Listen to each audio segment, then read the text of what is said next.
A number of diverse stories are emerging with a surprisingly consistent theme of fighting and God.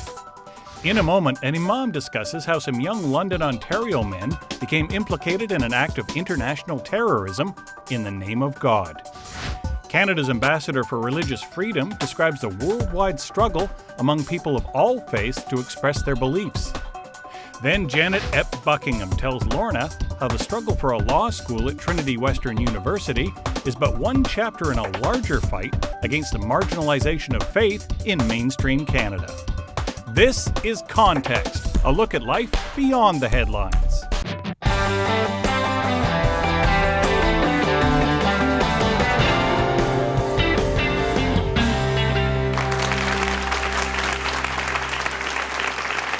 Canadian security officials are clear. Over 100 young Canadians have recently taken up arms to fight overseas in a deadly war for Islam and its countries.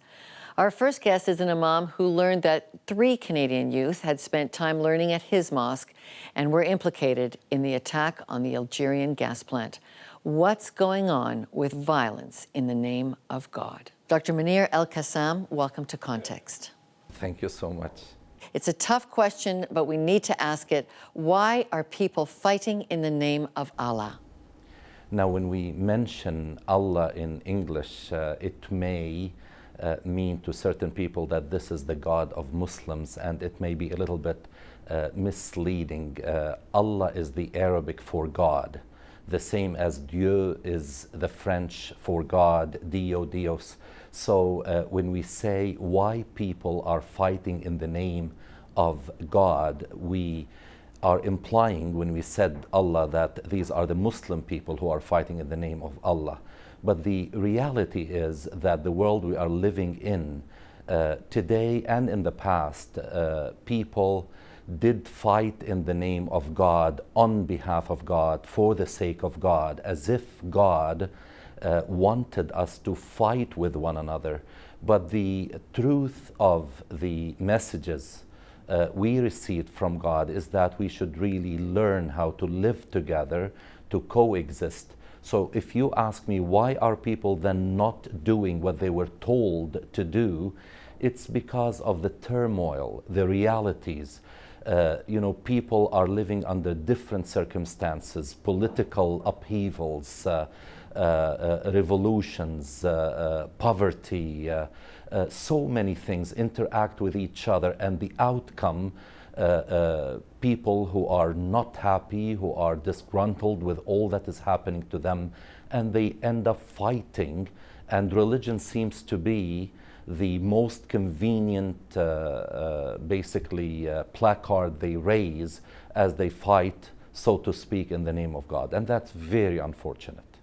So what happened with the case I referred to off the top? Typical kids in a London high school get radicalized, and you know the outcome, the deaths in the Algerian disaster. You see, it's happening in the world today that young people are searching for something, are searching for an identity, and they did not find that identity available for them in London, so they looked for it across the Atlantic. And because we are living in a world where the internet is making things available for people, so they, I'm sure, must have searched over the internet, made acquaintances, went to those people, and ended up doing what they did. There are reports that Western police and intelligence agencies regard mosques as potential recruiting points for radicals. Is there a link between terrorism and faith? Now, it would be unfortunate if these are reports, with the RCMP looking at mosques as recruiting places, because these are places of worship. And let me say, more than any other place of worship, our mosques are open door concept places of worship. People are welcome to come and visit. We do not ask for IDs at the doors. People can come and they can intermingle with other worshipers. And if there are people who frequent the mosque, or they come occasionally and they end up being choosing the path of terrorism, this does not mean that there is a link between the mosque and those people. Imam, I've listened to a well-done sermon you gave a few months ago. You said Muslims are in a passage of judgment. What do you mean? I mean that there are times in history when certain communities are subjected to trials and tribulations. And these tribulations may be more than they can really tolerate. But it's like going through a training session at the end of which you will graduate to a better life.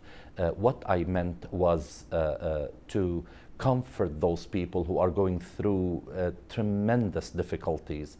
And I was saying to them that they are being tried, they will come stronger at the end of those tribulations, and that they shouldn't always look at these things happening to them as punishment from the divine. Sometimes things happen to them, we don't understand why they are happening. We get ill, our immunity gets better. We get tired, we know that there is reward, whether financial or otherwise. We know that sometimes things that we dislike may bring with them lots of goodness. So that's what I meant, that those people are going through difficult times, but these times are not going to be everlasting. Well, your views are very reassuring to Canadians, as we are troubled that young men are leaving our country to fight religious war overseas. And don't you think I'm troubled more than anyone else, because I am in a position of advice to the Muslim community, as well as during my interfaith meetings. I have to play the role of the advocate, as well as the convicted, as well as the one who's being charged with something, and it's not an easy task. I would wish that tomorrow I'll wake up to a world that is a better place for us to interact and understand one another. I know that there will be people who are listening to me right now who will say, you know, that I'm putting a face that I'm hiding behind, and that you know, I'm trying to say something that I don't believe in, and this is the easiest escape route to all people who don't want to believe. And I you know, it's up to those people to believe the way they want, but I hope that we will look at each other and still have room in our hearts to say that we need to work together to save the world from the evil of people who keep alienating others and disbelieving in the message of peace that all of us, irrespective of our faith tradition, should hold together. Dr. El-Qassam, thank you very much. Thank you for having me. Now it's your turn. Our Sheldon Neal joins us with a question for you at home. Thank you, Lorna. Our question for Muslims and non-Muslims is this: do you believe the threat of homegrown religious extremism in Canada increased or decreased since 9/11? Please send your answers by phone, email, Facebook, or Twitter. After the break, I speak to Canada's Ambassador for Religious Freedom on the battle for and against religion without borders.